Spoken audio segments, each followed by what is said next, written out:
کرنا ہی پڑے گا۔ اصولی اعتبار سے تو جیسا کہ میں نے پہلے بھی کبھی عرض کیا تھا، فتویٰ تو یہ ہے کہ دین کی تعلیم پر بھی معاوضہ لینا، تنخواہ لینا حرام ہے۔ اب یہ دین کا کام ہے، اقامت دین کی جد و جہد۔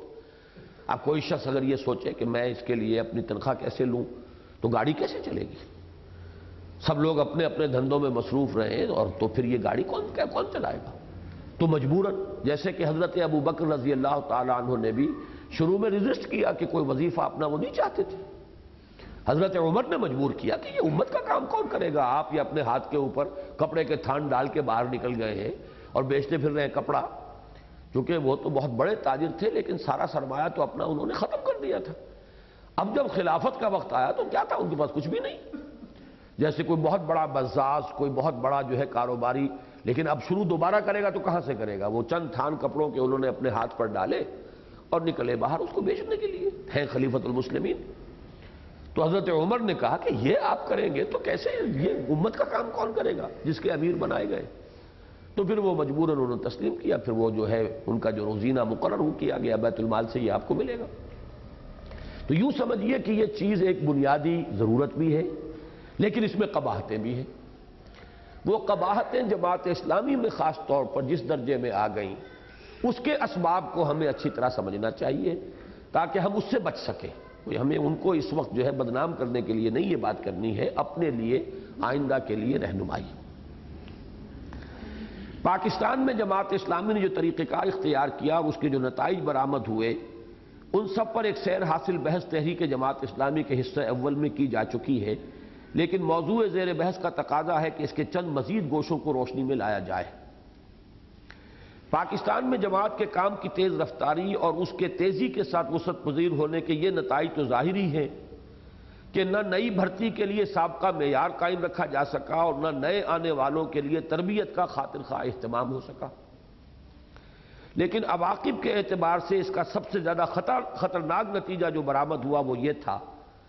کہ نووارد اور ہر اعتبار سے خام مگر تیز کارکنوں کو تیزی کے ساتھ جماعت میں آگے بڑھنے کے مواقع مل گئے۔ یہ جو ہم نے کل اپنی تنظیم اسلامی کی قرارداد کی توضیح میں پڑھا تھا کہ تیز لوگ وہ پھر تیزی سے آگے بڑھ جاتے ہیں، تو ہمیں یہ دیکھنا ہے کہ جو لوگ ہمارے ہاں آگے بڑھیں چاہے تیزی میں کم ہو، لیکن یہ کہ ان کا تدین دینی مزاج جو ہے وہ پختہ ہونا چاہیے۔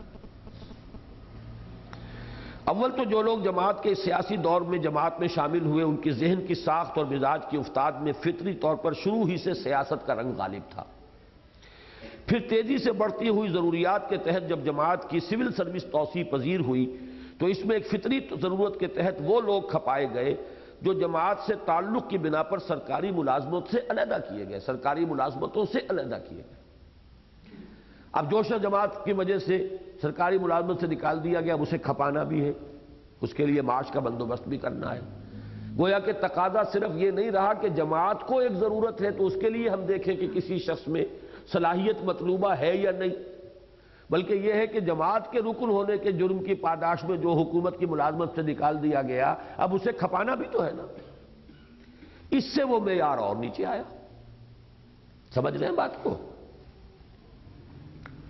ظاہر ہے کہ یہ سب لوگ بلا استثناء علم دین سے بالکل کورے تھے اور بقول شخص صرف تفہیمات اور تنقیحات کے فارغ التحصیل تھے۔ یہ تو عام طور پر بھی جماعت میں جو لوگ آئے ہیں وہ جدید تعلیم یافتہ لوگ تھے، علم دین کہاں حاصل کیا ہوا تھا؟ اور یہ پھپتی چست کی تھی مولانا اسماعیل گجرانوالوی مرحوم نے، اہل حدیث کے جو بہت اہم آدمی تھے گجرانوالے کے، بلکہ پورے پاکستان کے۔ انہوں نے یہ کہا تھا کہ یہ فارغ التحصیل ہے تنقیحات و تفہیمات کے۔ ہم لوگوں پر یہ پھپتی چست کی تھی، ہم بھی اس وقت جماعت میں تھے کہ یہ لوگ جو ہے وہ تفہیمات و تنقیحات کے فارغ التحصیل ہو کر اور دینی معاملات کے اوپر رائے دیتے پھرتے ہیں۔ حد یہ ہے کہ ان میں سے ایک اچھی بڑی تعداد نے جماعت کے لٹریچر کا بھی بالاستیعاب مطالعہ نہ کیا تھا، اور ان کے بڑے بڑوں کے لیے بھی مولانا اصلاحی صاحب کی تحریریں تو بہت مشکل اور روکھی تھیں ہی۔ جماعت کے حالیہ طریقہ کار کے پیش نظر جو سب سے بڑا وصف ان لوگوں میں تلاش کیا جاتا تھا وہ یہ تھا کہ وہ تقریر کر سکیں، اچھے منتظم ہوں اور دفتری و تنظیمی ذمہ داریوں کو باقاعدگی اور نفاست کے ساتھ ادا کر سکیں، یعنی یہ کہ فی الجملہ تیز کارکن ہوں، چنانچہ ان میں سے جو جتنا تیز ثابت ہوا اس قدر تیزی کے ساتھ مقامی اور ذیلی جماعتوں کی قیمیت سے ہوتا ہوا قیم حلقہ کے مقام تک جا پہنچا، اور دیکھتے ہی دیکھتے جماعت کی پوری مشینری پر ان حضرات کا مکمل تسلط ہو گیا۔ اہل علم جماعت میں اول تو پہلے ہی کم تھے، پھر ان کی بھی ایک بڑی تعداد ہندوستان میں رہ گئی۔ پورا وہ جو اصلاحی مکتب فکر تھا اس میں دوسرے مولانا اصلاحی صاحب یہاں آئے، اختر حسن اصلاحی بھی اور مولانا صدر الدین اصلاحی بھی اور جلیل حسن اصلاحی ندوی بھی، مولانا ابو النیس اصلاحی ندوی بھی، سب کے سب وہیں رہ گئے۔ یہی بڑا طبقہ تھا جو جماعت میں آیا تھا۔ پاکستان کے جماعت کے حصے میں جو آئے وہ رفتہ رفتہ آٹے میں نمک کے برابر ہوتے چلے گئے۔ توسیع جب تیزی سے ہوئی تو ظاہر بات ہے ان کا پرسنٹیج اور کم ہو گیا۔ رہے دینی مزاج رکھنے والے متدین اور سنجیدہ و متین لوگ تو ان کا کچھ عرصے تک تو احترام کیا جاتا رہا، اور بعض ذیلی عمارتوں پر ایسے حضرات فائز رہے، لیکن رفتہ رفتہ یہ منصب بھی ان نکمے اور سست لوگوں سے چھین کر علماء دین تو تیز کام کرنے والے تو نہ پہلے تھے نہ آج ہیں، ان کا ایک خاص مزاج ڈھل جاتا ہے، اس خاص تعلیم کا نظام ہے، وہ اس طرح کی نفاست اور وہ نظم اور اس کی پابندی اور پھر یہ کہ وہ انتظام و اہتمام، علماء کا اکثر و بیشتر طبقہ جو ہے اس وقت وہ ان صفات کے اعتبار سے بہت پیچھے۔ تو یہ نکمے اور سست میں نے وہ گویا کہ وہ ایک استعمال کیا ہے بریکٹ میں، لوگوں سے چھین کر مستعد کارکنوں کے حوالے کر دیے گئے، حتیٰ کہ حلقوں کی عمارت پر بھی یہی کارکن لوگ قابض ہو گئے، اور رفتہ رفتہ صورت یہ ہو گئی کہ یہی لوگ مولانا مودودی کے اصل دست و بازو اور جماعت اسلامی کی اصل قوت و طاقت بن گئے، اور اہل علم اور متدین مزاج لوگ پیچھے ہٹتے اور گوشوں میں سمٹتے چلے گئے۔ لے دے کر صرف ایک خیریت رہی، اور وہ یہ کہ جماعت اسلامی کی مرکزی مجلس شورا میں خصوصاً غیر علاقائی نشستوں پر بالعموم اہل علم اور متدین لوگ ہی منتخب ہوتے رہے۔ انہی کے مضامین چھپتے تھے ترجمان میں، مولانا عبدالغفار حسن صاحب کے اور کسی کے، تو یہ لوگ جو ہیں جب پورے پاکستان کے لیے جب کوئی انتخاب ہوتا تھا تو پھر نگاہ ہی نہیں پر آتی تھی۔ ویسے یہ ہے کہ ظاہر بات ہے کہ ان کا وہ مقام نہیں تھا کہ جو جماعت میں جدید تعلیم یافتہ طبقے سے جو لوگ آئے، یا جو جماعت میں وہ حکومت کی ملازمت سے نکال دیے جانے کی بنا پر وہ اس کی سول سروس کے اندر آ گئے، تو ظاہر بات ہے کہ اصل مقام ان کے پاس تھا۔ لیکن یہ کہ جماعت میں معروف زیادہ وہ لوگ تھے آل پاکستان لیول پر کہ جن کے مضامین وغیرہ چھپتے تھے، اور اگر کہیں جلسے ہوتے تھے تو ان کو خطاب کے لیے درس قرآن کے لیے بلایا جاتا تھا، اس لیے شورا میں ان کا غلبہ رہا۔ لے دے کر صرف ایک خیریت رہی، اور وہ یہ کہ جماعت اسلامی کی مرکزی مجلس شورا میں خصوصاً غیر علاقائی نشستوں پر بالعموم اہل علم اور متدین لوگ ہی منتخب ہوتے رہے، اور اس میں آخر وقت تک ایسے حضرات کو ایک مؤثر حیثیت حاصل رہی، اور اگرچہ ان وجوہات کی بنا پر جو اوپر بیان ہو چکی ہیں یہ لوگ جماعت کی مجموعی پالیسی پر کبھی اثر انداز نہ ہو سکے، تاہم اتنا ضرور ہوا کہ مرکزی مجلس شورا میں کارکن حضرات کو زیادہ سر اٹھانے کا موقع نہ مل سکا، اور علم اور اہل علم کا ایک وقار اور دبدبہ اس طرح قائم رہا کہ نئے نئے فلسفے اور نظریات اور تازہ رجحانات جو جماعت کے اس فعال عنصر میں پیدا ہوئے وہ اگرچہ عملاً جماعت کے رگ و پے میں سرایت کرتے رہے، تاہم شورا میں کبھی بار نہ پا سکے، بلکہ شورا میں بالعموم ان پر نکیر ہوتی رہی۔ ان کی ایک مثال ہے وہ نئے فلسفوں میں سے ایک فلسفہ یہ ہے، جو واقعہ یہ ہے کہ اس تحریر کے آ جانے سے پہلے، آئین کی اس تقریر سے پہلے، میں یہ تو سمجھتا تھا کہ اپنے نعیم صدیقی صاحب کا یہ فلسفہ تھا یا میاں طفیل صاحب کا یہ فلسفہ تھا، یہ تو میرے علم میں تھا، لیکن یہ پتہ نہیں تھا کہ مولانا مودودی کا بھی فلسفہ یہی ہے کہ شخصیت کے بل پر تحریک چلتی ہے، اور شخصیت اگر نہ بھی ہو اس میں یار کی تو بنانی پڑتی ہے۔ یہ جو اس کا پہلو ہے یہ بہت خطرناک ہے۔ یہ تو صحیح ہے شخصیت کے بل پر تحریک چلتی ہے، یہاں تو ٹھیک ہے، تو جیسی شخصیت ہوگی ویسی تحریک چل جائے گی، لیکن اب آپ اگر حقیقتاً ویسی شخصیت موجود نہیں ہے تو مصنوعی طور پر شخصیت بنائیں، یہ ہے انتہائی خطرناک تصور، یہ ہے اصل میں۔ اور میں حیران ہوں کہ مولانا مودودی کی اس تحریر میں وہ الفاظ موجود ہیں، معلوم ہوا کہ اصل میں فلسفہ انہی کا ہے، اسی کی طرف میاں صاحب نے توجہ دلائی تھی کہ یہ تو صحیح ہے، وہ جب تک کہ قائد کی محبت دل کے اندر رچی بسی ہوئی نہ ہو تو کیسے گاڑی چلے گی، تحریک نہیں چلتی، لیکن یہ کہ قائد پھر ہو ان صفات کا مالک اور اپنے قریب ترین لوگوں کو واقعتاً محبوب بن جائے۔ یہ نہیں کہ اگر نہیں ہے تو اس کو بنایا جائے، پروجیکٹ کیا جائے، اس کو آرٹیفیشل جو ہے وہ رنگ دیا جائے، پیرانہ میں پرند و مریدہ میں پرانند۔ یہ تصور جو ہے یہ بہت خطرناک ہے، خوفناک ہے۔ یہ تصور دیکھیے، یہ تحریر میں لکھ رہا ہوں اس وقت سن 66-67 میں، اگرچہ اس وقت تک مولانا مودودی کی تحریر کوئی سامنے نہیں تھی، لیکن دوسرے بعض حضرات، نعیم صدیقی صاحب یا اور اس طرح کے لوگ، ان کے ذریعے سے یہ باتیں ہمارے کانوں میں پڑی تھی کہ شخصیت کی ضرورت ہوتی ہے، اور شخصیت کے ساتھ وہ تعلق نہ ہو، اور شخصیت جو ہے وہ چھائی ہوئی نہ ہو تو تحریک چل نہیں سکتی۔ یہ ہے وہ فلسفہ جو اب میں یہاں بیان کر رہا ہوں۔ ان نئے نظریات میں سب سے زیادہ خطرناک نظریہ یہ تھا کہ تحریکیں مجرد اصولوں کے بل پر نہیں چلا کرتی، بلکہ شخصیتوں کے بل پر چلا کرتی ہیں۔ لہذا جماعت اسلامی کی کامیابی کے لیے لازمی ہے کہ مولانا مودودی کی شخصیت کو ابھار کر سامنے لایا جائے۔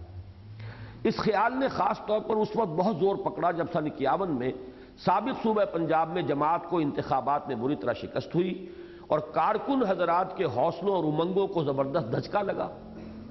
اس وقت جہاں ایک طرف یہ سوچا گیا کہ ٹھیٹھ اصول پرستی کو ترک کر کے عوام میں مقبولیت کے لیے کچھ نعرے، سلوگنز اختیار کیے جائیں، وہاں ایک دوسری راہ یہ تجویز ہوئی کہ مولانا مودودی کو جلد از جلد پاکستان کا قائد اعظم بنا دیا جائے۔ بدقسمتی سے پاکستان کے ابتدائی چند سالوں میں جماعت اسلامی کی مطالبے کی مہموں اور ان کی خصوصی تکنیک نے ملک کی فضا میں ایک وقتی اور عارضی سا تہلکہ واقعتاً مچا دیا تھا، اور اس ضمن میں خاص طور پر کراچی کے چند جلسوں میں مولانا مودودی کو بڑی بھاری تعداد میں سامعین نے سنا تھا۔ اس بنا پر اس کا امکان محسوس کیا گیا کہ پیرانہ میں پرند مریدہ میں پرانند کے اصول پر کام کیا جائے تو بہت جلد مولانا مودودی کو پاکستان کا قومی رہنما اور ہیرو بنایا جا سکتا ہے۔ چنانچہ ایک طرف جماعت کے ادیبوں اور انشا پردازوں نے مولانا مودودی کی ذات کے مختلف پہلوؤں کو عظمت اور تقدس کے خوشنما فریموں میں سجا کر عوام کے سامنے پیش کرنا شروع کیا۔ مضامین شروع ہوئے، مولانا مودودی اپنی بیگم کے نگاہ میں، مولانا مودودی فلاں کی نگاہ میں، مولانا مودودی کا یہ باقاعدہ ایک پوری مہم کے ساتھ جو ہے وہ ایک شخصیت بنانے کی اور پروجیکٹ کرنے کی کوشش۔ اور دوسری طرف استقبالیوں اور جلوسوں اور استقبالیہ دعوتوں اور سپاس ناموں اور نذرانے کی تھیلیوں کے ذریعے کم سے کم ایک بار تو انہیں مکمل قومی لیڈر کے روپ میں پیش کر ہی دیا گیا۔ سپاس نامے پیش ہو رہے ہیں، جماعت میں وہ جو متدین مزاج تھے وہ کڑھ رہے تھے لوگ، یہ کیا ہو رہا ہے؟ یہ تو اسلامی تحریک کا مزاج نہیں ہے۔ یہ ایک شخص کو سامنے بٹھا کر اس کی تعریف کے پل باندھ دیے جائیں تو حدیث نبوی کی روح سے تو ان کا منہ بند کرنا چاہیے، اس کو اور یعنی مٹی بھر دینی چاہیے منہ میں۔ لیکن یہاں ہو رہا اب یہ کہ اس لیے کہ اس وقت کے سیاسی ٹیکنیکس میں تو یہ ضروری ہے۔ ایک جلسہ ہو رہا، کراچی والوں نے، شیوخ جو ہے خاص طور پہ یہی ہوں گے ہمارے بھائی جو یہاں بیٹھے ہوئے ہیں پنجابی برادری کے،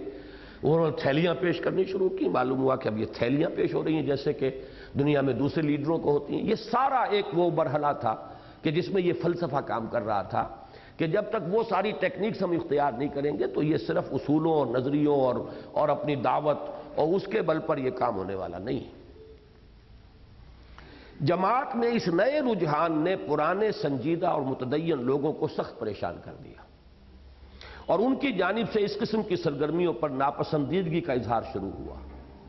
لیکن اول تو اس مہم کی سرکردگی مرکز کے فعال عناصر کر رہے تھے، جن میں سر فہرست میاں طفیل صاحب اور نعیم صدیقی صاحب، اور دوسرا یہ بھی محسوس ہو رہا تھا کہ اس معاملے میں ان حضرات کو مولانا مودودی کی مکمل تائید نہیں تو کم از کم آشیرواد ضرور حاصل ہے۔ وہ تو اس تحریر سے ثابت بھی ہو گیا کہ خود مولانا کا اپنا فلسفہ یہی تھا۔ مولانا مسعود عالم مرحوم نے خود مولانا مودودی کی ذات میں اس رجحان کو بہت پہلے محسوس کر لیا تھا، اور یہ بات انہیں اس قدر ناپسند تھی، اس کا اندازہ اس سے کیا جا سکتا ہے کہ انہوں نے ہمیشہ اپنے شعبے دارالعروبہ کو جماعت کے مرکز سے دور ہی رکھا۔ مولانا عبدالغفار حسن صاحب نے ایک بار ان سے اس معاملے میں استفسار کیا کہ اس کا کیا سبب ہے کہ آپ مرکز سے دور رہتے ہیں، تو انہوں نے فرمایا مولانا مودودی چاہتے ہیں کہ میں دارالعروبہ کے ذریعے عرب ممالک میں ان کی ذات کا پروپیگنڈا کروں، لیکن جب تک میں دارالعروبہ میں موجود ہوں انشاءاللہ ان کی یہ خواہش پوری نہیں ہوگی۔ بہرحال کتابیں جب ان کی ٹرانسلیٹ ہو کر پہنچی ہے تو تعارف تو ہوا ان کا۔ اس سے بخوبی اندازہ ہو سکتا ہے کہ اس رجحان کی مزاحمت ہر کسی کے بس کی بات نہ تھی، اور مولانا امین احسن اصلاحی صاحب کے سوا جماعت میں اور کسی شخص کو یہ مقام حاصل نہیں تھا کہ وہ اس فتنے کی سرکوبی کر سکے چنانچہ یہ ناخوشگوار فرض انہی کو انجام دینا پڑتا تھا، اور وقتاً فوقتاً جب بھی اس نظریے نے جماعت کی مرکزی مجلس شورا میں سر اٹھایا، انہوں نے اس کی سختی سے مذمت کی، اور بارہا ایسا ہوا کہ انہیں اس نظریے کے علمبرداروں کو درستی سے ڈانٹ دینا پڑا، اور یہ بات مولانا مودودی کے معتقدین کے نزدیک اس امر کا کافی ثبوت بن گئی کہ مولانا اصلاحی مولانا مودودی کی بڑھتی ہوئی شہرت اور روز افزوں مقبولیت کی بنا پر ان سے حسد کرنے لگے۔ دوسرا بحران اور مولانا اصلاحی، ان حقائق کے پس منظر میں رکھ کر ان واقعات پر غور کیا جائے جو جائزہ کمیٹی اور اس کی رپورٹ کے بعد پیش آئے، تب صورتحال کی صحیح تصویر سامنے آتی ہے۔ سن 55 میں جبکہ جماعت کو پاکستان میں ایک خاص نہج پر کام کرتے ہوئے 8 سال ہو چکے تھے، جماعت کے عام ارکان کی جانب سے جماعت کی پالیسی اور طریقہ کار اور خصوصاً اس کے دینی و اخلاقی انحطاط کے بارے میں تشویش کا ایک عام اور پرزور اظہار ہوا۔ اس وقت تو مولانا مودودی نے غالباً بربنائے حکمت اس عام بے چینی اور بے اطمینانی کا مواجہہ کرنے کی بجائے جائزہ کمیٹی کے تقرر کو غنیمت سمجھا، لیکن بعد میں یہی جائزہ کمیٹی ان کے گلے کا ہار بن کر رہ گئی۔ انہوں نے کہا کہ ارکان کے اجتماع میں تو گفتگو نہیں ہو سکتی اتنے مسائل کے اوپر، دوسرے انہیں وہ دستور کی ایک مہم چلانی تھی اس وقت، تو اب اگر یہ بحثیں ہم کھول کر بیٹھ گئے تو پھر یہ دستور کی مہم کون چلائے گا؟ یہ تو سب لوگ جو ان بحثوں میں مبتلا ہو جائیں گے۔ تو فیصلہ یہ ہوا کہ ایک جائزہ کمیٹی مقرر کی جائے کہ وہ جا کر تمام شہروں میں اور وہاں سے ارکان جماعت سے وہ ملاقاتیں کرے جن لوگوں میں کوئی بے چینی ہے، اور ان سے معلوم کرے بے چینی کے اسباب اور اس کو مرتب کر کے رپورٹ کی شکل میں لائے۔ جماعت کے مرکز کے فعال اور کارکن عنصر نے جائزہ کمیٹی کی راہ میں بہت سی رکاوٹیں بھی ڈالیں، لیکن مرکزی مجلس شورا میں ان کی پیش نہ گئی، اور پہلی جائزہ کمیٹی پر اعتراض کیا گئے تو شورا نے اسے توڑ کر ایک دوسری جائزہ کمیٹی مقرر کر دی۔ 1 سال کے بعد جب یہ جائزہ کمیٹی اپنی رپورٹ لے کر شورا کے سامنے پیش ہوئی تو اس کے جمع کردہ مواد نے شورا کی ایک فیصلہ کن اکثریت کو اس قطعی نتیجے پر پہنچا دیا کہ جماعت ایک بالکل غلط رخ پر بڑھ آئی ہے، اور اب خیریت اسی میں ہے کہ اس کے رخ کو تبدیل کر دیا جائے۔ مولانا مودودی اور ان کے ہم خیال لوگوں کو پہلے خود جائزہ کمیٹی پر جرح کرنے کی کوشش کی۔ مولانا مودودی اور ان کے ہم خیال لوگوں نے پہلے خود جائزہ کمیٹی پر جرح کرنے کی کوشش کی، لیکن جائزہ کمیٹی کے اراکین کی وضاحتوں نے اس حملے کو پسپا کر دیا۔ اب یہ تو سارا آپ نقض غزل پڑھیں گے تو یہ ساری تفصیل سامنے آ جائے گی، جنہوں نے پڑھ لیا ہے ان کے علم میں آ گئی ہے۔ بدرجہ مجبوری مولانا مودودی نے اپنے استعفے کے ذریعے اظہار ناراضگی کیا، لیکن شورا کا تاثر اس قدر گہرا تھا کہ ان کی یہ تدبیر بھی کارگر نہ ہوئی۔ اس کی تفصیل میں جواب مولانا اصلاحی صاحب نے یہ دیا ہے کہ اگر آپ پر تنقید ہوئی ہے تو مجھ پر بھی ہوئی ہے، اوروں پر بھی ہوئی ہے، تو تنقید تو ارکان جماعت نے کی ہے، اس کی بنا پر منصب چھوڑنے لگے تو پھر شورا کو بھی ختم ہو جانا چاہیے، امیر کو بھی۔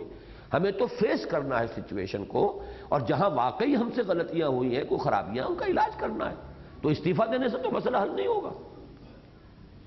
اور جماعت اسلامی کی تاریخ میں غالباً پہلی اور آخری مرتبہ مجلس شورا نے مولانا مودودی کے مقابلے میں اپنے موقف پر اصرار کیا۔ اب جماعت کے دستور کی روح سے مولانا مودودی کے سامنے 2 ہی راستے کھلے رہ گئے تھے، یا یہ کہ شورا سے مفاہمت کر لیں، اور یا پھر اپنے اور شورا کے نزاع کو لے کر عام ارکان کے سامنے پیش ہوں۔ اس صورت میں مولانا مودودی بحیثیت امیر جماعت ایک فریق ہوتے اور پوری مرکزی مجلس شورا فریق ثانی بنتی۔ مولانا مودودی نے پہلی رائے اختیار کی اور ایک مصالحتی فارمولے پر دستخط ثبت کر کے بقول مولانا اصلاحی دعا و درود کے بعد شورا برخاست ہو گئی۔ یہ تو سوائے عالم الغیب والشہادہ کے کوئی نہیں جانتا کہ مولانا واقعتاً مصالحت پر آمادہ ہو گئے تھے یا یہ ان کا اقدام خالص حکمت عملی پر مبنی تھا، لیکن جو کچھ عالم واقعہ میں ظہور پذیر ہوا وہ یہ تھا کہ ایک طرف ان کے فعال اور کارکن نائبین نے ہنگامہ کھڑا کر دیا اور لاہور، لائل پور اور راول پنڈی کے مقامات پر شورا اور خاص طور پر اس کے قدامت پسند ارکان کے خلاف شورش برپا کر دی، اور دوسری طرف 10 دن کے اندر اندر مولانا مودودی کا وہ الزام نامہ ارکان جائزہ کمیٹی کے ہاتھوں میں پہنچ گیا جو ہر اعتبار سے صریح ناانصافی اور زیادتی اور سراسر ظلم اور دھاندلی تھا۔ ظاہر ہے کہ مولانا امیر حسن اصلاحی صاحب کے علاوہ جماعت میں کسی اور شخص کو یہ مقام حاصل نہ تھا کہ وہ اس موقع پر مولانا مودودی کا ہاتھ پکڑ سکتا اور انہیں اس ظلم اور زیادتی سے باز رکھ سکتا۔ چنانچہ نبی صلی اللہ علیہ وسلم کے اس فرمان مبارک کے انصر اخاک ظالما او مظلوما پر عمل کرتے ہوئے مولانا امیر حسن اصلاحی نے مولانا مودودی کو سمجھانے اور اس ظلم سے باز رکھنے کی ہر ممکن کوشش کی، لیکن جب انہیں اس میں ناکامی ہوئی تو ان پر سخت مایوسی طاری ہوئی اور مولانا مودودی پر ان کا اعتماد متزلزل ہو کر رہ گیا۔ اسی مایوسی اور دل شکستگی کے عالم میں مولانا اصلاحی نے مولانا مودودی کے نام وہ مفصل خط لکھا جس نے مولانا مودودی کے الزام نامے کی دھجیاں بکھیر رکھ دیں اور ان کی ناانصافی اور دھاندلی کو بالکل عریاں کر کے ان کے سامنے رکھ دیا۔ مولانا اصلاحی نے اپنے اس خط میں اگرچہ جائزہ کمیٹی کے تقرر سے لے کر شورا کے اختتام تک کے تمام واقعات پر مفصل تبصرہ کیا اور مولانا مودودی کے الزام نامے کی ایک اب یہاں کہیں یہ لے گئے ہیں جی 94 صفحے پر ہے، ایک لفظ کا پوسٹ مارٹم کیا، لیکن ان کا اصل زور دستور اور ضابطے کی پابندی اور جمہوریت اور شورائیت کے نظام کو برقرار رکھنے پر تھا، اور ان کے خط کے اسی مرکزی نقطے کی وضاحت کے لیے اس کے پس منظر کو اس قدر تفصیلاً بیان کرنا ضروری تھا۔ یہ وہ پس منظر تھا جو میں نے لکھا ہے کہ اس قدر تلخ جو آپس میں ان کی ہوئی، اور یہ کہ جائزہ کمیٹی کے خلاف جو بھی مولانا مودودی نے اقدام کیا اس پر پھر اصلاحی صاحب کی طرف سے وہ اس قدر سخت خط اور مفصل خط جو آیا اس کا پس منظر کیا ہے۔ اچھا حضرات، اب یہ 6:45 کے قریب ہم پہنچ گئے، اور صورت یہ ہے کہ اب ہمارا یہ آج دن بھی آخری ہے اور سیشن بھی ایک پہلو سے تو جی چاہتا ہے کہ یہ آخری ہو، اب عشاء کے بعد جو ہے مزید ہم نہ بیٹھیں، لیکن میں کچھ سمجھ نہیں پا رہا ہوں کہ کافی ہمارے کام ابھی رہتے ہیں۔ تو میرا یہ خیال ہے کہ جہاں تک یہ جو دسمبر کے پرچے میں مولانا مودودی کی تقریر چھپی ہے اس کے بارے میں کچھ بحث ہمارے ہاں اس اعتبار سے تو ہو گئی کہ ہمارے شورا کے متعدد ارکان نے اس کے بارے میں اظہار رائے کیا ہے۔ میری طرف سے بھی اظہار رائے بہت حد تک ہو چکا ہے، میں اسے دوبارہ پھر اب کوشش کرتا ہوں کہ مرتب کر کے اور اسے آپ کے سامنے پیش کر دوں۔ باقی یہ کہ اس کا لفظ برس مطالعہ جو ہے وہ کافی لمبی چیز ہے، اس کا اب یہاں پہ ہم نہیں کر سکیں گے اور نہ اب اس کی ضرورت ہے۔ یہ چیزیں چھپ گئی ہیں، بہت سے حضرات کہہ رہے ہیں کہ آئین نے کیا لکھا تھا وہ بھی بتایا جائے، وہ بھی اب جو نقض غزل کا دوسرا آئے گا انشاءاللہ اس کے ساتھ وہ چیزیں بھی آ جائیں گی، اب اس میں ہم اس وقت نہیں لگائیں گے۔ یہ چیز اب شروع ہو گئی ہے، اب اس کو ختم بھی ہونا، اگلے پرچے میں یہ ختم بھی ہو جائے گا۔ بہرحال اس وقت میں آپ سے یہ عرض کر دوں کہ جو بھی نظریہ مولانا مودودی صاحب کا اس دسمبر 89 کے پرچے میں شائع شدہ تقریر سے سامنے آیا ہے، اس کے بارے میں میرا تجزیہ یہ ہے جو پہلے بھی آ چکا ہے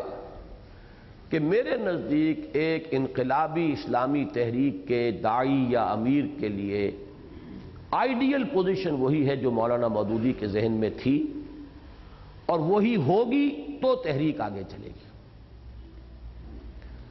جمہوری دستوری یہ تحریک جو ہے یہ در حقیقت اس نہج پر آگے نہیں چل سکتی۔ غلطی جو ہوئی ہے، اب اس کو ہم صرف ایک ماضی کی بات کی حیثیت سے سامنے رکھ رہے ہیں کہ اصل غلطی یہ ہوئی ہے کہ مولانا نے اپنے اس ذہن کو کھول کر سامنے نہیں رکھا، شروع ہی میں اس پر انہیں ڈٹ جانا چاہیے تھا۔ اس میں جو آتا آتا، جو نہ آتا نہ آتا، کوئی پرواہ نہیں۔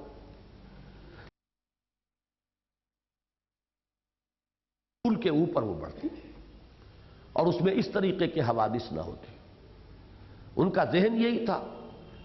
اور سن 46 میں الہ آباد کے اجتماع میں مولانا اصلاحی صاحب کے ساتھ ٹکراؤ ہوا بھی، لیکن وہاں انہوں نے، میں سمجھتا ہوں کہ مصلحت کو پیش نظر رکھا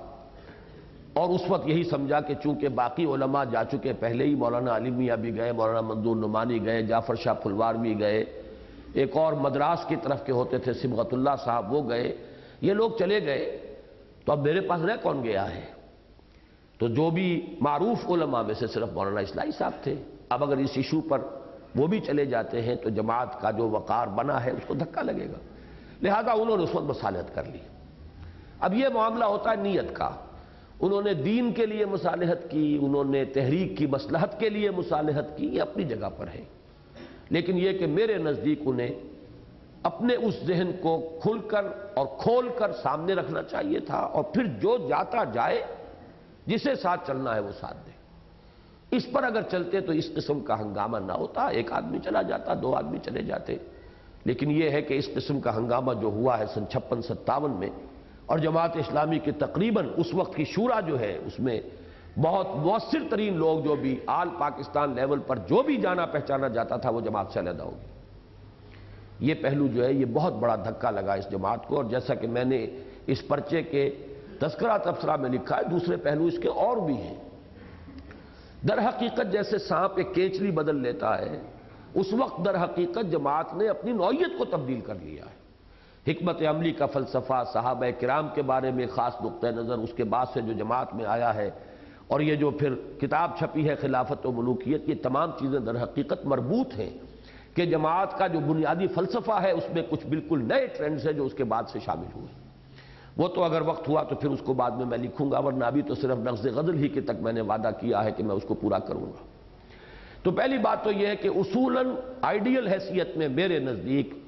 وہ معاملہ کہ جو مولانا مودودی کے ذہن میں تھا وہ صحیح تھا، میرا ذہن بھی وہی ہے، میں نے اس کو ڈٹ کر کھول کر سامنے رکھا ہے، اور یہاں تک کہ مولانا اصلاحی صاحب سرپرست تھے میثاق کے اس وقت، اور انہوں نے کہا کہ تمہارے اس نظریے سے مجھے اختلاف ہے۔ صورت یہ ہوئی تھی کہ میں اتنا سرکش تو آدمی نہیں ہوں کہ مولانا اصلاحی صاحب کی رائے کے الرغم میں کوئی بات اختیار کرتا۔ ہوا یہ کہ مولانا شدید بیمار ہو چکے تھے اس وقت، اور ان کا حافظہ کافی زائل ہو چکا تھا، قریبی لوگوں کو بھی نہیں پہچان رہے تھے، کئی مہینے ان کی یہ کیفیت رہی ہے۔ اس عرصے میں یہ دستور کا مسودہ تنظیم کا، یہ انجمن خدام القرآن کا، یہ میثاق میں شائع کر بیٹھا۔ اب اس کے بعد مولانا کو اللہ نے صحت دے دی، انہوں نے کہا یہ تم نے کیا کیا، میں تو اسی موضوع پر تو مودودی سے میں علیحدہ ہوا، اب تمہارے ساتھ میں کیسے چل سکتا ہوں اگر تمہارا ارادہ یہ ہے، اور تم نے اپنا ویٹو رکھ لیا ہے یہاں۔ تو میں نے یہ کہا مولانا اب دلیل سے بات اگر مجھے سمجھ میں آئے گی تو مانوں گا، اب چونکہ یہ بات آ چکی باہر لوگوں کے سامنے آ چکی، میرا ذہن یہی ہے، میں اب یہ قدم اٹھایا ہوا جو ہے واپس نہیں لوں گا، ہاں دلیل دیجئے۔ دلیل میں مولانا عبدالغفار حسن صاحب نے بھی یہ کہا کہ بھئی برابر کی ہے، 50% بات ادھر ہے 50% ادھر ہے، کوئی نص قطعی نہیں ہے، تو کوئی دلیل ایسے نہیں تھی کہ میں قدم واپس اٹھاتا، اس لیے میں اس کے اوپر جازم رہا۔ تو مولانا اصلاحی صاحب نے کہا کہ پھر میرا نام جو ہے اس میثاق کے اوپر سے کہ زیر سرپرستی مولانا امین حسن اصلاحی، یہ نکال دو، پھر نکال دیا۔ یعنی میں نے پھر جب ایک قدم اٹھایا ہے اور شرح صدر کے ساتھ اٹھایا ہے، تو میرا اور اصلاحی صاحب کا تو اور بہت فرق تھا، وہ تو میرے سرپرستوں میں سے تھے، مربی تھے، میرے بزرگ تھے، لیکن پھر میں نے یکسو ہو کر قدم اٹھایا تھا کہ اب جو قدم اٹھایا ہے، اب جو بھی اس کو تسلیم کرے وہ آئے، اور مجھے انجمن تو بنانی ہے اور گاڑی چلانی ہے۔ اس سے پہلے ان حضرات کے ساتھ کئی کوششیں کر کے دیکھ چکے تھے، کوئی گاڑی چلتی ہی نہیں تھی، تنظیم کی کوشش ہوئی، جماعت بنانے کی کوشش ہوئی، گاڑی چلتی نہیں تھی۔ اب میں نے 7 سال تک مسلسل تنہا کام کر کے سن 65 سے 72 تک اب کچھ لوگوں کو جمع کیا تھا، ہم خیال بنایا تھا، تو انجمن سازی کی طرف، تنظیم کی طرف پہلا قدم اٹھایا تھا۔ اب محض کسی شخص کی ناراضگی کی وجہ سے میں اپنے سارے کیے دھرے پر پانی پھیرنے کو تیار نہیں تھا۔ بہرحال میں نے تو الحمدللہ یہی کیا، اپنی بات کھول کر سامنے رکھ دی، ڈنکے کی چوٹ۔ لیکن یہ بات کہنی پڑتی ہے کہ مولانا مودودی صاحب نے اس معاملے کے اندر مصلحت دین کی یا مصلحت جماعت کی یا مصلحت تحریک کی یا کوئی اور سبب سامنے رکھا، اور انہوں نے یہ کام جو اس وقت نہیں کیا وضاحت کے ساتھ، یہ غلط تھا۔ البتہ اب آئیے تصویر کے دوسرے رخ کی طرف۔ میرے نزدیک ان کا یہ جو ذہن ہے کہ اختلاف رائے ہونا نہیں چاہیے، دوسری رائے سامنے آنی نہیں چاہیے، ایک ہی رائے، ایک ہی خیال، ایک ہی ذہن، ایک ہی، یہ میرے نزدیک انتہائی خطرناک فاشسٹ رجحان ہے، فاشسٹ ٹینڈنسی ہے، اور یہ چلنے والی شے نہیں ہے۔ ایسی تحریکیں طوفانوں کی طرح اٹھتی ہیں اور بیٹھ بھی جاتی ہیں، پھر وہ پہاڑی نالوں کے سیلاب کی طرح۔ ہمارے لیے جو میرے ذہن میں جو نقشہ رہا اور ہمیشہ میں نے اس کو پیش کیا ہے، وہ یہ ہے کہ یہ بیعت ہی کا نظام ہے جس میں اس بات کی کھلی آزادی ہو سکتی ہے کہ اظہار رائے بھی ہو، اظہار خیال بھی ہو، صرف اس میں ایک چیز کا فرق ہوگا، ایک ہے پالیسی پر اظہار رائے، ایک ہے طریقہ کار پر گفتگو، اصولی بحث، ایک ہے ذاتی تنقید، شخصی کسی پر اعتراض، شخصی حملہ، ان دونوں کو علیحدہ کر دیجئے۔ جماعت کی پالیسی، جماعت کے طریقہ کار پر ایک رائے آپ کی ہے، ایک رائے ان کی، گفتگو کیجئے، کھل کر کیجئے، اسی میں برکت ہے، اسی سے ذہن بنیں گے۔ رفقا کو بھی معلوم ہونا چاہیے کہ ان کی رائے یہ ہے، ساتھ چل رہے ہیں، اس لیے کہ سب اطاعت کی بیعت کی ہوئی ہے، فیصلہ امیر کا یہی ہے، ساتھ چل رہے ہیں، لیکن ان کی رائے یہ نہیں ہے، ان کی رائے کے دلائل یہ ہیں۔ اس سے یہ ہے کہ لوگوں کے اندر ایک تربیت ہوتی ہے، ان کے اپنے ذہن کھلتے ہیں،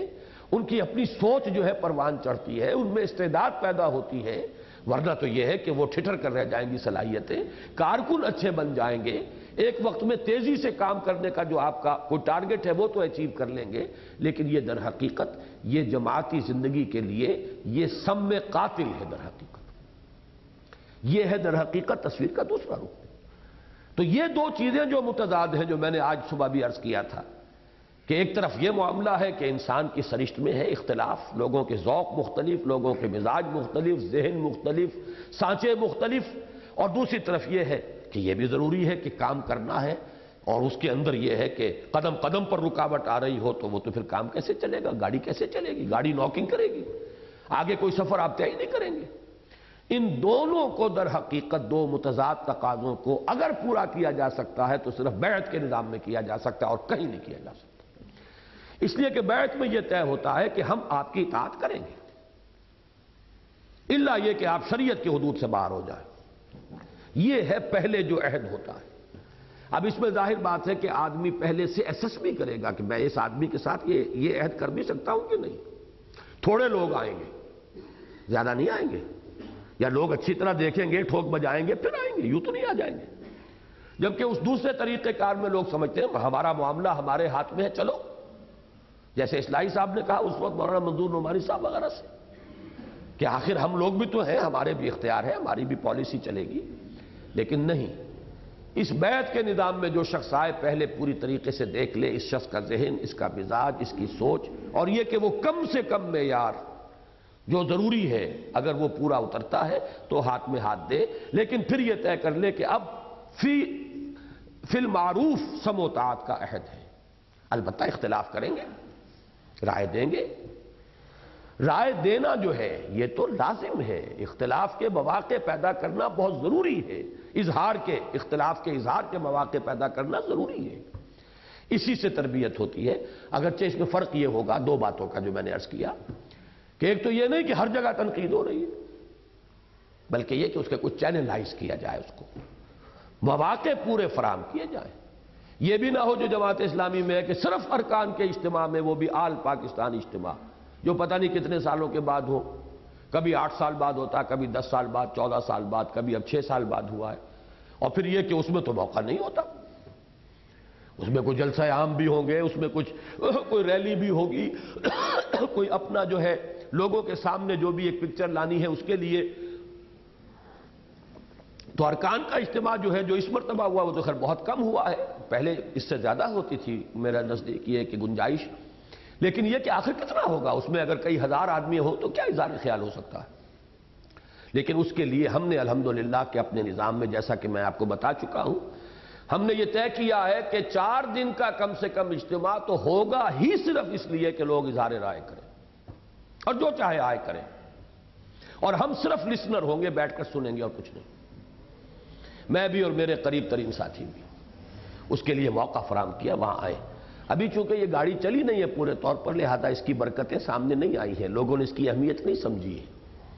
لوگ چل کر نہیں آئے اس کام کے لیے،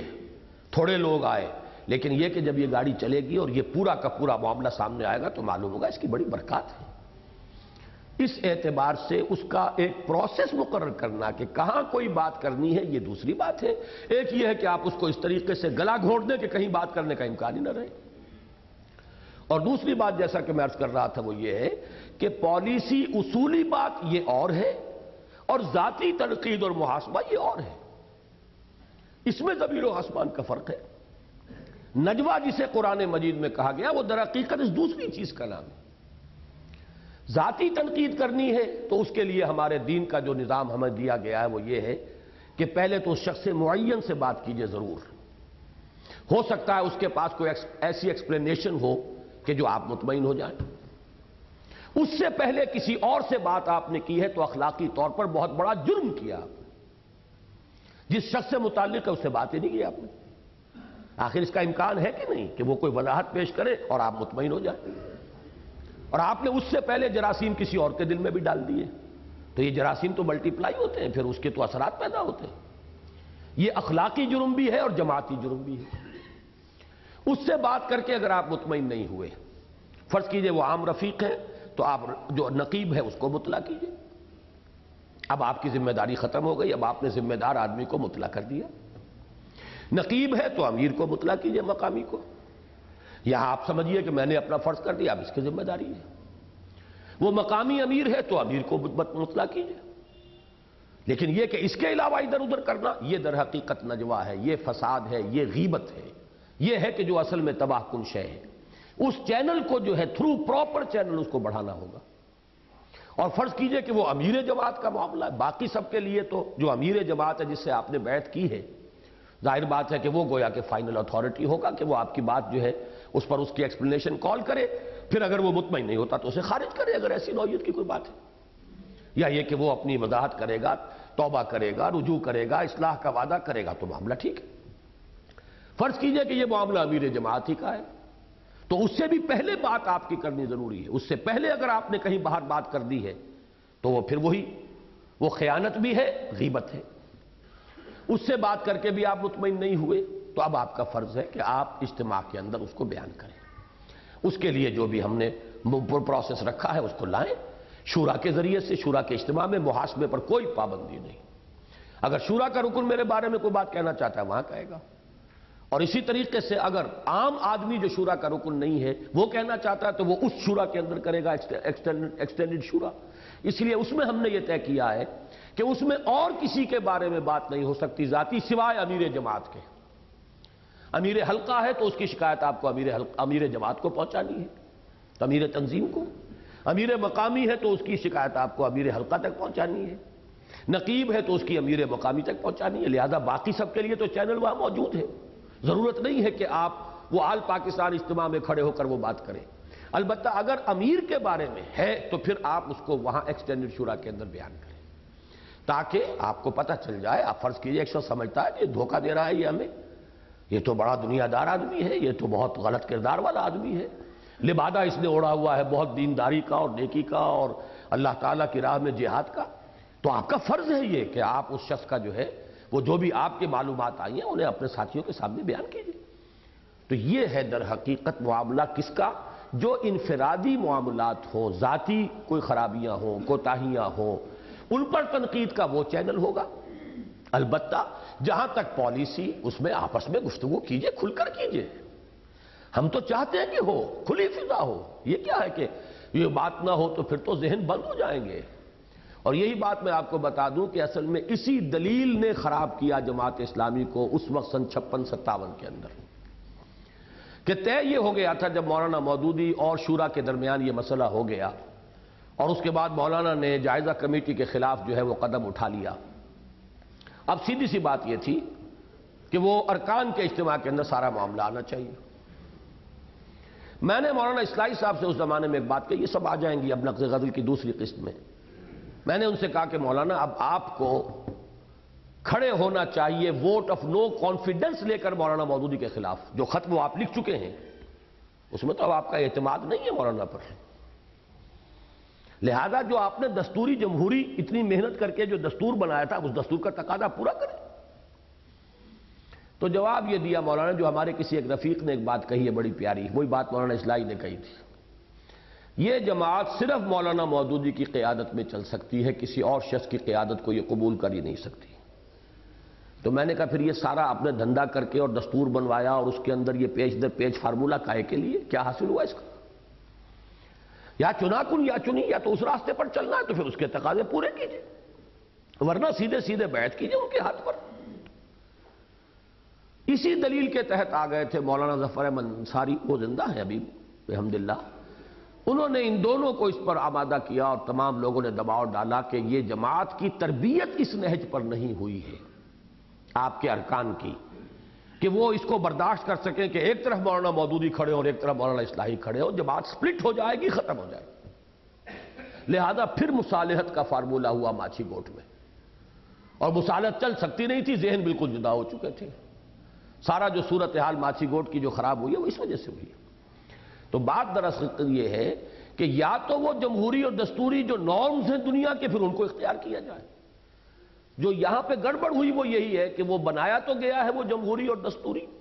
لیکن حقیقت کے اعتبار سے اسے ایک تحریک کی شکل میں اس ذہن کے ساتھ لے کر چلنے کی کوشش کی گئی جو مولانا کی اس تحریر میں سامنے آ گئی. تو در حقیقت غلطی وہاں ہوئی ہے، اور ہمارا جو موقف ہے وہ یہ ہے کہ نظام بیعت ہے. بیعت کے نظام کا مطلب کیا ہے؟ شریعت کے دائرے کے اندر اطاعت کریں گے. پالیسی سے اختلاف ہے تب بھی اطاعت کریں گے.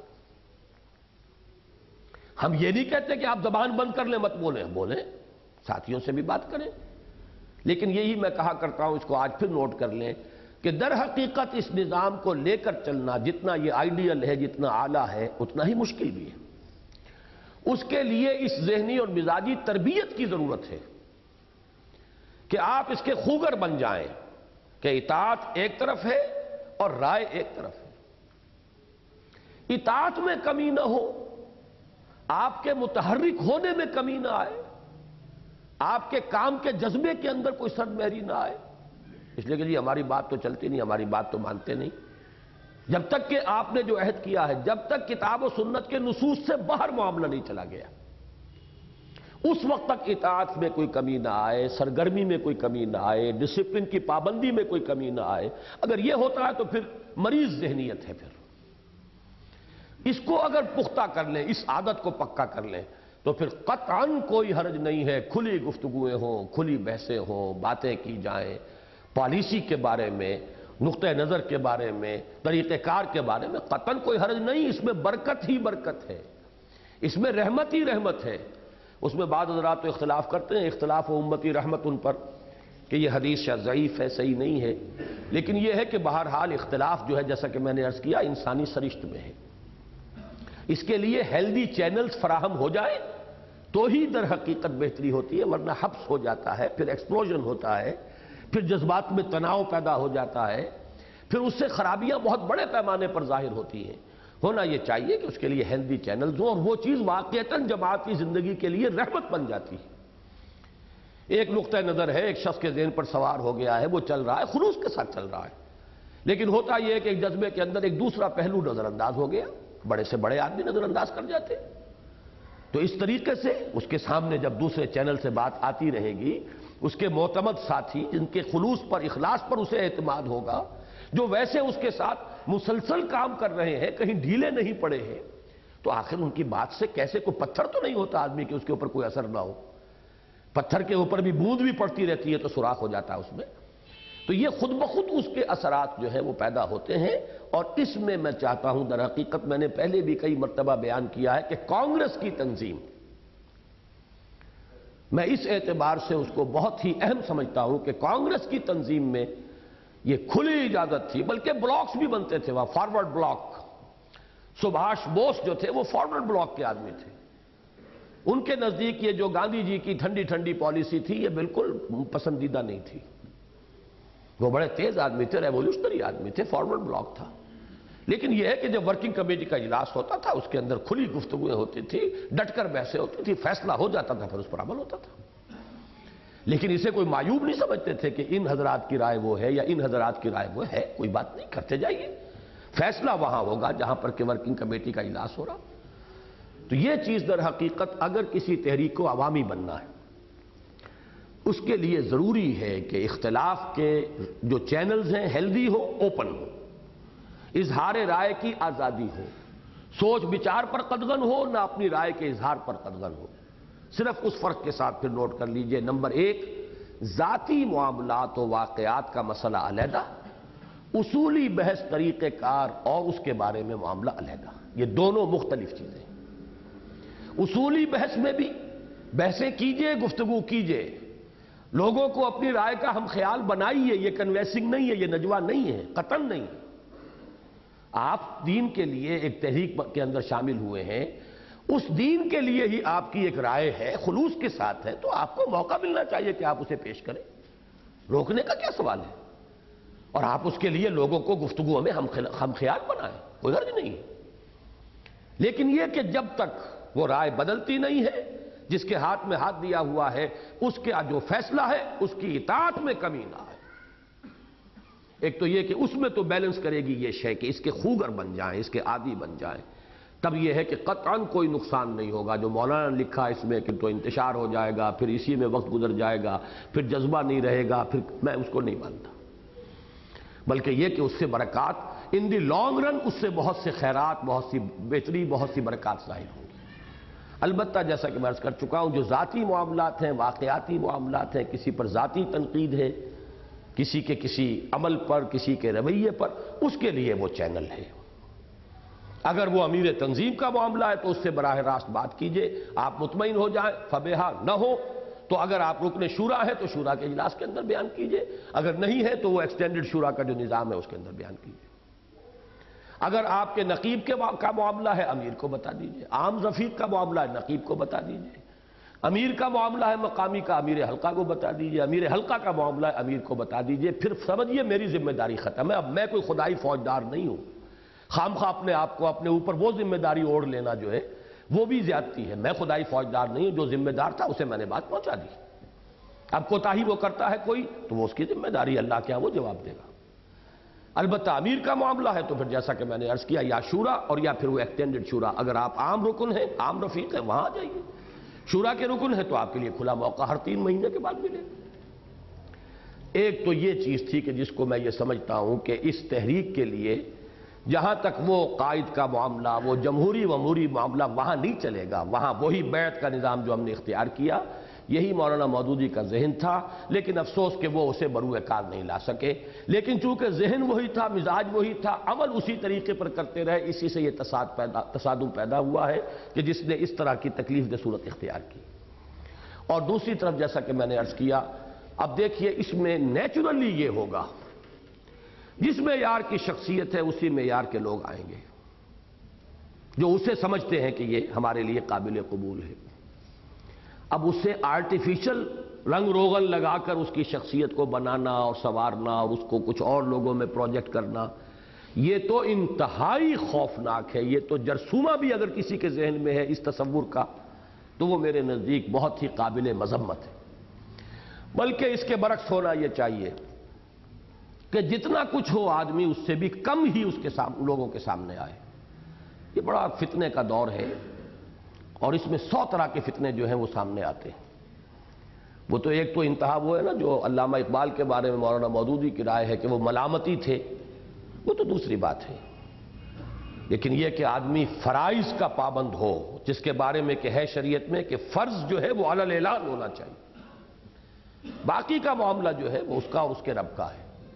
اس کے لیے نہ کوئی محاسبہ ہے، نہ کوئی باس پرس ہے، اس کے لیے نہ کوئی اشتہار ہونا چاہیے۔ باقی یہ کہ جو شخص جو کچھ ہے کوشش یہ کریں کہ بس اسی درجے میں اس کو مانے، بلکہ کچھ کم ہی رکھیں تو بہتر ہے، عافیت اسی میں ہے، بجائے اس کے کہ اسے اس سے اوپر بڑھانے کی کوشش کریں اور اس کو بلڈ اپ کر کے اس کی پرسنالٹی کلٹ اس کے تحت جو ہے تاکہ لوگ جو ہے ہماری طرف متوجہ ہو جائیں۔ شخصیت جب تک نہ ہو اس وقت تک تحریک نہیں چلتی۔ اپنی جگہ یہ صحیح ہے، جیسی شخصیت ہوگی جتنی ہوگی ویسی تحریک چلے گی۔ اللہ کرے کہ ایک کے بعد دوسری شخصیت اس سے بہتر آ جائے، اس سے بہتر شخصیت آ جائے، وہ نیچرل آگے بات بڑھے پروسیس، تو وہ تو بہت اچھا ہے، ہونا چاہیے۔ جیسا کہ میں نے عرض کیا کہ میرا مزاج تو یہ ہے کہ اس دور زوال میں ہمیں بالکل یک رخے آدمی بھی ملے ہیں تو ہمیں تو وہ بھی غنیمت ہے۔ علامہ اقبال کا فکر بہت بلندی پر ہے، عمل تو بہت ہی نیچے ہے، تو میں تو ان کی بھی قدر کرتا ہوں۔ مولانا مدنی کا تدین اور تقوی اور زہد اور مجاہدانہ کردار مجھے عزیز ہے، ان کی سیاسی رائے میں شدید اس سے اختلاف رکھتا ہوں، لیکن یہ کہ اس کی وجہ سے یہ نہیں ہے کہ میرے دل میں ان کی کوئی جو یعنی وقت ہے یا قدر و قیمت ہے وہ کم ہے، اختلاف ہے۔ تو اسی طریقے سے ہمیں اس دور میں یہ تو سمجھنا چاہیے جیسا کہ اس وقت جب جماعت بنی، بھئی جیسے لوگ اس وقت ہیں ویسا ہی ملے گا، اس کو اسی درجے میں رکھیے، اس کو نہ خامخواہ خود اس کو اڑانے کی کوشش کریں اور نہ وہ شخص اپنے آپ کو اڑوانے کی کوشش کرے، اور اسے اگر کہیں خدا نہ خواستہ ایک فلسفہ سمجھ لیا جائے تو وہ تو میرے نزدیک بہت ہی غلط رجحان ہے اور بہت خطرناک ہوتا ہے تحریکوں کے لیے۔ تو یہ ہے میرا ذہن مولانا کی اس تحریر کے بارے میں کہ جہاں تک نظم جماعت کا تعلق ہے اس کے اعتبار سے مجھے ان سے 100% اتفاق ہے، لیکن اس کا جو منطقی تقاضا تھا وہ یہ تھا کہ انہیں شروع سے اسی بیعت کے نظام پر چلنا چاہیے تھا جو سن 41 کے مارچ کے اس خط میں صاف جھلک کر آ رہا ہے کہ ان کے نزدیک وہی نظام صحیح ہے۔ مجھے یہ قطعاً معلوم نہیں تھا، مجھے تو یہ سن 82 میں معلوم ہوا جبکہ وہ کتاب میرے پاس چھپ کر آئی ہے۔ پھر ان سے میری ملاقات بھی ہوئی، سن 84 میں غالباً میں حیدرآباد دکن گیا تھا پہلی مرتبہ، تو مجھے معلوم ہوا۔ ویسے اس سے پہلے مولانا یونس صاحب سے ایک ملاقات مکہ مکرمہ میں ہوئی تھی، لیکن اس کے بعد اب سن 84 میں حیدرآباد گیا تو مجھے ایئرپورٹ ہی پر معلوم ہوا۔ وہ اصل میں پہلے آدمی تھے حیدرآباد دکن میں جماعت اسلامی کے، جماعت انہوں نے ہی بنائی تھی، تقسیم کے وقت تک وہ جماعت میں شامل تھے، لیکن پھر وہ بعد میں جو جماعت اسلامی ہند میں بھی اختلافات ہوئے جیسے یہاں ہوئے تو وہ علیحدہ ہو چکے تھے، لیکن ایئرپورٹ پر میرے استقبال کرنے والوں میں وہ موجود تھے۔ نہیں، وہ موجود نہیں تھے، ان کے صاحبزادے موجود تھے جنہوں نے مجھے اطلاع دی کہ وہ بیمار ہیں اور شدید بیمار ہیں، ان کی خواہش یہ ہے کہ آپ کسی طرح ان سے ملاقات کر لیں۔ میں گیا تھا عیادت کے لیے، بہت بیمار تھے، بہت نیک آدمی۔ پھر انہی دنوں میں تھا، کیونکہ میرا وہ اس دفعہ تو وہاں کوئی 1 ہفتے سے زیادہ قیام تھا، تو اطلاع ملی کہ ان کا انتقال ہوا، اور وہ وصیت کر کے یہ گئے تھے کہ میری نماز جنازہ وہی پڑھائے، تو میں نے ہی پھر ان کی نماز جنازہ پڑھائی۔ مولانا محمد یونس جیسے مختلف علاقوں میں سرحد میں 2 افراد تھے، سردار علی خان صاحب اور ایک اور تھے تاج الملوک صاحب طور لالا، ان 2 نے جماعت بنائی تھی جو بھی بنائی۔ اسی طریقے سے ریاست بھاولپور میں 2 افراد تھے، سردار اجمل خان لغاری اور مولانا عبدالحق چاچرا شریف والے، انہوں نے یہ دونوں نے جب جماعت بنائی، مولانا عبدالحق جامعی۔ تو ظاہر بات ہے تحریکوں کو اور جماعتوں کو شروع میں تو ایک علاقے میں ایک آدمی 2 آدمی ملتے ہیں، پھر وہ کوشش کرتے ہیں، محنت کرتے ہیں۔ تو حیدرآباد دکن میں جماعت اسلامی کو آغاز کرنے والے وہی مولانا محمد یونس تھے، جن کے نام یہ خطوط مولانا مودودی کے، وہ تو پوری کتاب ہے، اتنے خطوط ہیں مولانا کے ان کے نام، ان میں یہ خط بھی تھا، تو مجھے اطمینان ہوا کہ مولانا کا ذہن بھی یہی تھا، اور میرے اس نظریے کو اور تقویت حاصل ہو گئی کہ یہ تسلسل وہی ہے حزب اللہ والا۔ جیسے بیعت کا ذہن مولانا ابوالکلام کا کھل کر آیا، انہوں نے تو بیعت لی اور بیعت ہی پر قائم کی تھی، تو یہی ذہن در حقیقت مولانا مودودی کا بھی تھا، لیکن یہ کہ اپنے بعض جو بھی اس وقت کے حالات تھے اس کی وجہ سے وہ اپنے ذہن کو بروئے کار نہیں لا سکے۔ میرا وہی ذہن ہے، میں نے ڈٹ کر اسے بیان کیا ہے اور اسی پر میں لے کر چل رہا ہوں، اور آپ حضرات بھی اسی پر میرے ساتھ اس بیعت سمع و طاعت فی المعروف میں منسلک ہو کر اس تنظیم میں شامل ہوئے ہیں۔ دعا کریں کہ اللہ تعالی ہمیں اس تحریک کو تمام فتنوں سے اور جھگڑوں سے اور اختلافات سے بچا کر لے چلنے میں، آگے بڑھانے میں اللہ تعالی ہماری رہنمائی فرمائے، اور ہم اپنے سابقہ جو بھی ہمارے اسلاف ہیں، چاہے وہ ماضی قریب کے ہیں چاہے وہ ماضی بعید کے ہیں، ہم ان کے طرف بھی اگر دیکھیں، اگر تنقیدی نگاہ بھی ڈالیں تو بہرحال کوئی توہین کا پہلو ہماری نگاہ میں نہیں ہونا چاہیے، بلکہ پیش نظر یہ ہونا چاہیے کہ ہمیں آئندہ کے لیے اپنے راستے کی تعیین میں ان سابقہ تجربات سے مدد لینی ہے،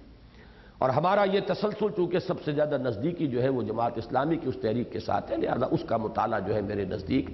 ہمارے ساتھیوں کے لیے کافی ضروری ہے کہ وہ سمجھیں یہ تحریک کس طرح شروع ہوئی، اس کے کیا مختلف مراحل تھے، وہ حوادث کوئی 2 مرتبہ آئے ہیں تو کس وجہ سے آئے ہیں، اب یہ کہاں کھڑی ہے، ہمارا اس سے کیا اختلاف ہے، فلسفہ اور ہدف وہی ہے لیکن طریقہ کار میں کیا تبدیلی ہے، کیا اختلاف ہے۔ تو ان تمام چیزوں کو اللہ تعالی ہمیں توفیق دے کہ وہ ذاتی کسی رنجش کی بجائے اس کو اسی طریقے سے، اور اسی لیے میں نے کہا کہ 33 برس اب ہو گئے، وہ ذاتی رنجش کا معاملہ تو بہت عرصہ ہوا ختم ہو چکا، اب تو معاملہ در حقیقت آگے کے لیے رہنمائی حاصل کرنے کے لیے ہے کہ جو پیچھے ہم نظر ڈال رہے ہیں اور دیکھ رہے ہیں کہ کیا کس وقت کیا ہوا، کیوں ہوا۔